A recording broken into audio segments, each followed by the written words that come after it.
नमस्कार।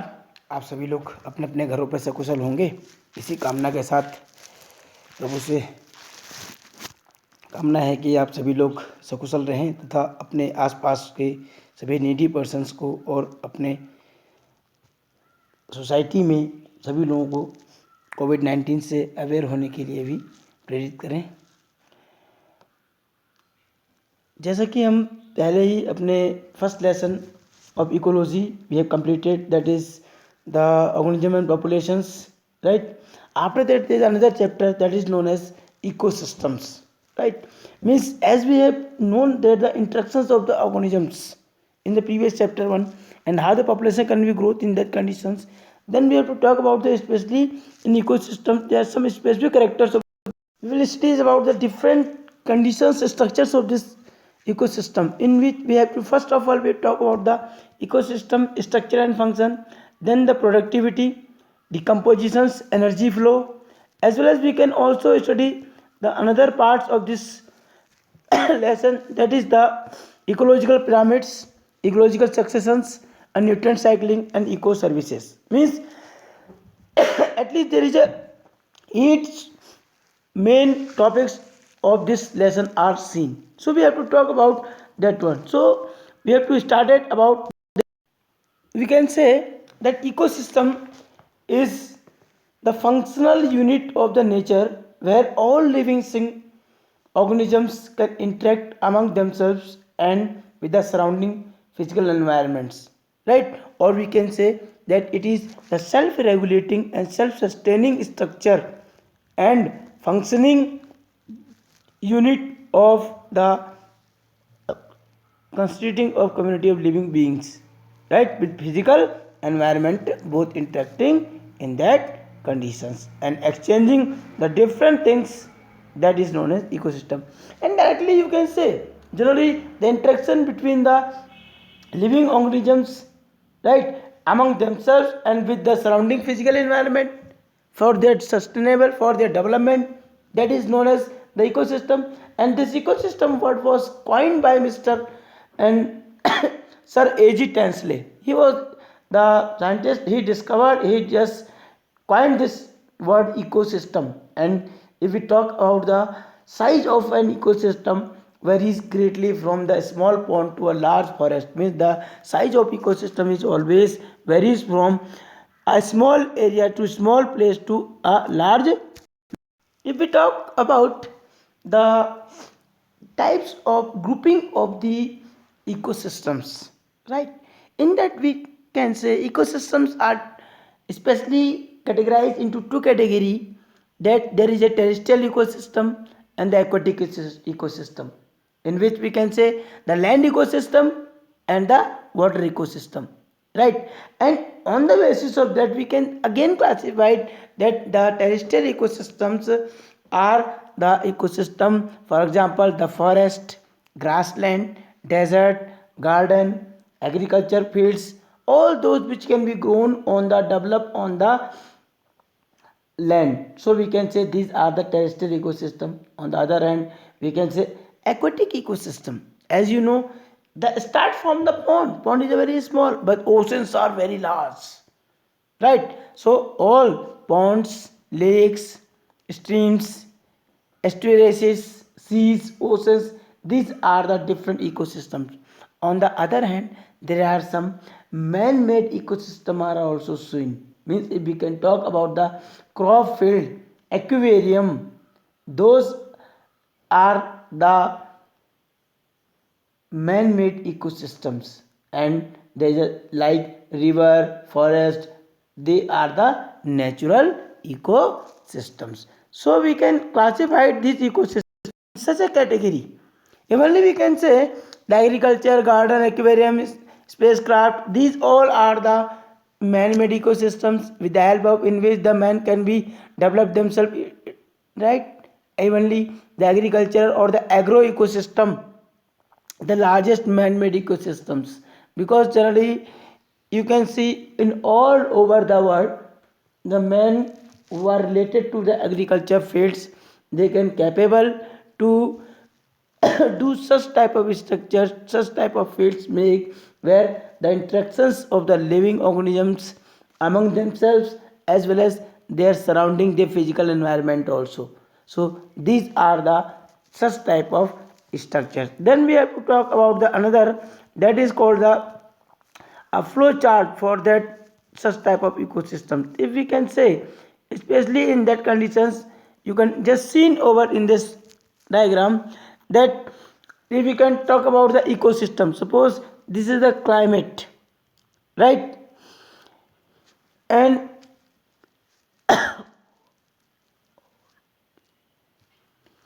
in which these are the terrestrial ecosystems you can see here, that is forest, that is grassland, that is desert, and that the man-made, they are the terrestrial. Only on the talking about the aquatic ecosystem, there is the fresh water and the marine water, right? But there is some special thing can be also done there, means the in these all ecosystem there is all kinds of organisms, their components can capable to exchange the energy from one to another, right? Means they can be always joined together, they are not live or find alone, means they can be always found with all together. You can just see here the energy can be used by the these producers and transferred to the decomposer to consumer. In this way this energy can be always transferred over here, right? Means this producer can provide the energy to the consumer and consumer can provide to the decomposer, and this decomposer energy can be again in the formation of the nutrient pool, in which all of this we will talk about later in the detail. So we have to know that the components of the ecosystems, means that different kinds of ecosystems can be classified, but before that you must know about the some different names of the other ecosystems. We can talk about the aquatic ecosystem, in which they can be classified into two group, that is called freshwater ecosystem and salty water or marine water, right? So you must know pond, lake, and stream, they are the freshwater, but wetland, estuaries, and marine, they are the salty water. Then we have to talk how this ecosystem can manage themselves, can balance in our environment. For that conditions especially they have some special type of components in their surroundings, means with the help of those components they can capable to maintain their self. So talk about these components, means we can talk about the components, especially abiotic components including inorganic nutrients or the minerals, organic remains, and different climatic conditions like the temperature, pH, and light, right? So these are the different abiotic components are found over in that condition. Evenly if we can say talk about the biotic components in that conditions, you must know that especially those are the following, means if we can talk about the biotic components, means biotic components are the components, as we can say they are the producers, consumers, and decomposers, right? If we can talk about the producers only, right, then in that conditions we can say these the producers are the autotrophic, generally containing chlorophyll, right? They can capable to produce their own food by fixing the light energy in the presence of the simple inorganic substances, and these producers can again classified another category, means they are the photoautotrophs or the chemiautotrophs, means we can say especially these producers can capable to synthesize their food with the help of light or with the help of the chemicals. As you all have seen that all the nitrogen fixation bacteria, they all can source the chemiautotrophs, but all green plants can always source that the photoautotrophs, especially as you can just see here the green plants, yellow green algae, brown algae, and algal proteins, they all are the producers. On the other hand, the consumers, right? If we can talk about the consumers, generally the consumers are heterotrophic organism which has generally ingested their food, right? And they can be again classified in different categories. right? Means we can say they are the primary consumer, secondary consumer, tertiary consumer, and the quaternary consumer. But if we have to talk about especially few one, especially this primary consumer, means the primary consumer are herbivore which are directly feed on the producers. We can always directly get their food from the plant and plant product. So they are also known as herbivore in that conditions, right? So we can say these are most important primary consumers, right? After that, if we talk about other one, means for example the rabbit, deer, sheep, they are the herbivore organisms, so they can always feed on the green plants and their products, right? If we talk about the secondary consumer, especially primary consumer are, we can say, organisms or which can feed on the herbivores, means the secondary consumer are the organisms which can always feed, take their food from the primary consumers, right? So generally we can say they are the carnivore or the primary carnivore, right? For example, fox, snake, owl, peacock, all these are one. But if we talk about the tertiary consumer, right, means they are the type of secondary carnivore. They can always feed on the other animals that feed on the secondary consumers, means like lion, tiger, and so on. In the same way, there is another biotic component that is called the decomposers, right? Decomposers are the saprotrophs, right? Or they, you can say they are the heterotrophic organisms which can constituting most of the bacteria and fungi. Especially if we can talk about the this decomposers, then they all have the such type of structures that they can capable to decompose all kinds of the organic substances, right? And they can always live on dead organic matter or detritus, so they can capable to decompose the organic remains secreting extracellular digestive enzyme. These fungi, these bacteria can capable to secrete some specific type of enzymes which can capable to digest all these things with the help of those enzymes and convert the organic substances into the simple substances in the environment. Suppose we take an example of the components in pond ecosystems, right? So for that we know that the, if we can talk about a pond is a shallow water body in which all the components, structures, and functions components are present, right? So we can say, especially if we can talk about the abiotic components, especially in that condition, especially in the pond case, the water with all dissolving inorganic substances, non-organic materials, and solid deposited at the bottom, means all those things which can be found into the water of that pond, that is the abiotic components of that condition. Evenly, if we can talk about the autotrophic components, or we can say biotic components, the pond can also contain the biotic components, right? In which the phytoplanktons, we can say, like algae, which may be floating, submerged, or marginal plant, because they can make their own food from the inorganic substances found on the earth, means found on inside the water of the that pond. So these autotrophic components can act over there. Evenly, we can say their consumers, like the first primary consumers, you can say zooplanktons, which can free living, and bottom dwellers, they can dependent on the autotrophic nutritions, means they can always depend on the autotrophs for their nutrition. They can always try to consume those algae and all those greenish substances, greenish material, or photosynthetic plants in that condition. After that, later on, there are some decomposers, means like the fungi and bacteria and flagellates, which can be found especially on the bottom of that water one. So we can say that these all can capable to consume such type of structures in that water. Evenly, we can say if we talk about the function of the pond ecosystems, means how the pond ecosystem can show the functions or functioning, that if we can talk about the autotroph convert the inorganic material into organic material with the help of solar energy.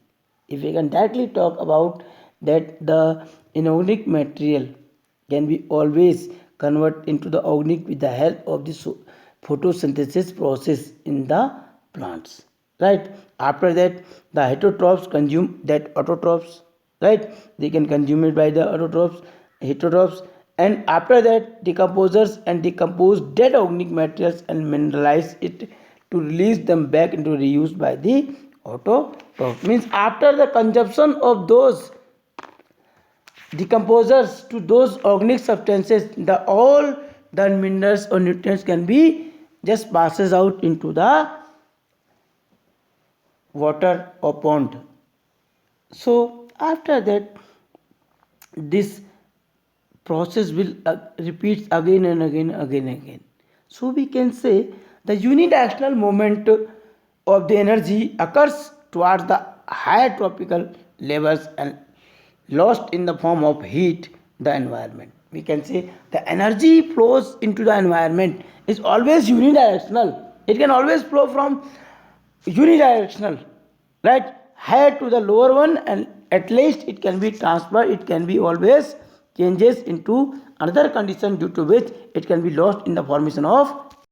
Then we have to talk about the structure of the ecosystems, means how the structure can help for the ecosystems in the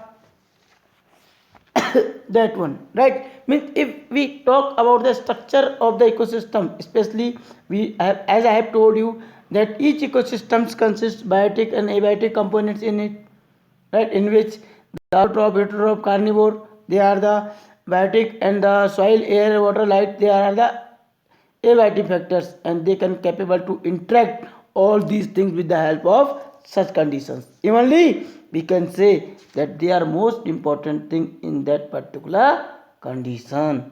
So after that, especially generally we can say that these are the things through which we have to talk. This interactions or this structure of ecosystem can also explain about this one. So first of all we can say the different characteristics of that structure, that is the species compositions, means we can say the identifications and the enumerations of the plant and animal species, means directly you can say the maximum species composition occur in the tropical rainforest and the coral reef. Means on the basis of the different kinds of the ecosystems, the maximum amount of the speciations or species can be especially found in such places, because in those places the enormous amount of food is available in those places. So directly with the help of that, those substances can be easily to be get from there. After that, there is another thing that is called the stratifications. Means what is this stratifications? Especially we can say the vertical distributions of the different layers of the vegetations, right, or the strata in tropical rainforest, that is known as the stratifications. Means stratification आखिर है क्या? Generally, whenever you can go into the forest and you will see the different structures of the or vertical distribution can be seen in the forest. Means you can see the on the surface of there is a some the herbs, after that shrubs, and later on they have the large trees, right? If we can talk about the vertical distribution, we can say the large trees, the layer of forest, shrubs, second for herbs, and the grasses occupy on the bottom layers, right? So these different layers can be mixed and distributed in different conditions on different vegetations. So this is known as stratifications. It may be 5 to 7 strata. Even we have talked about the forest and the shrubs, herbs and grasses, but there are more than this one they can be seen. And but this stratification is not seen in the desert. because there is such plants are not especially found over there. So we can say they are generally not found over there. Then we have to talk about the trophic structure. Means again we can say trophic structure of an ecosystem, we can say the producer consumer arrangement. Means how this series of this producer consumer and decomposer are arranged, right? Means each step of those series, those food chains is known as a trophic level.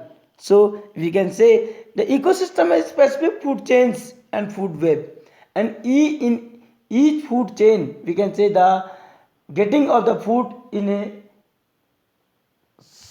series, step by step, right, from producer to the consumer, that is known as tropical level. When they can be just seen into the food chain or into the pyramid form, in that condition they are known as tropical structure.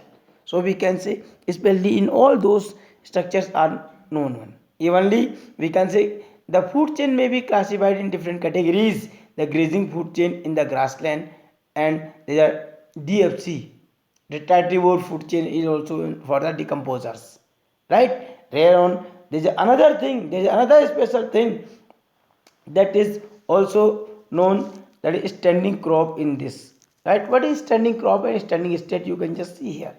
Especially the total amount of living biomass present in unit area of an ecosystem. The total amount of the biomass present in any area, in a specific unit area, that is known as standing crop. By standing state in the total amount of the inorganic nutrients present at any time, right, in soil water of ecosystem. Means the presence of the total amounts of the that conditions is known as the what especially how much inorganic materials is present in that conditions, we can say that is the part that is the known as standing state. That you can say the amount of inorganic nutrients present at any time in the soil or water of ecosystem. It tend to vary from season to season, and this structure can be always vary from one condition to another conditions, continuously changes, right? So on the basis of this, these can be plays a very important role for such conditions, right? After that we have to study about the structures, that what are the major functions of ecosystem included, means what are different functions which can be done in the ecosystems. So we can say there are especially four functions, that is productivity, and we can say the productivity, decomposition, energy flow, and nutrient cycle. These are the main basic structures of that conditions which can be seen in such a place, right? As I have already explained you about the ecosystem of pond, in which I have explained you that there is a especially biotic components, they are the producers, consumers, decomposers. In case of the producers, the phytoplankton and algae floating in submerged plants. In consumers, zooplankton which can be swimming in bottom and dwelling forms. Decomposer, fungi, bacteria and flagellates, they can be constitute that biotic components of the pond ecosystems. And if we can talk about the abiotic, in that condition we can say all inorganic substances, and especially the soil particles, water, CO2, O2, and the solar radiation and the soil, right? So these are the basic structures through which they can capable to do all these things, especially about the productivity, decomposition, as well as the energy flow and the nutrient cycle. So these are most important things about the function of. So we will discuss about all these productivity, decomposition, energy flow and nutrients later. So students, you must prepare your notes, right? And tomorrow we will discuss about the functions of the ecosystems, in which we will discuss in detail about the productivity, decomposition, energy flow and nutrient cycle. But it is a very important topic in the point of view of your examinations, and you have to also understand because it is a life process structure. It can be always tell us about some special things which can be required in our daily life also, and if we are related to the ecosystem and maintaining and balancing the ecosystem, because it is a very important one for us. So tomorrow we will talk about the productivity, especially about the GPP, NPP, and how they can be affected by different ways, and how the decomposition can be occurs by the different organisms, what are different steps, what are different conditions of the doing of the this decompositions, right? And what are the different factors which can affect the decompositions. And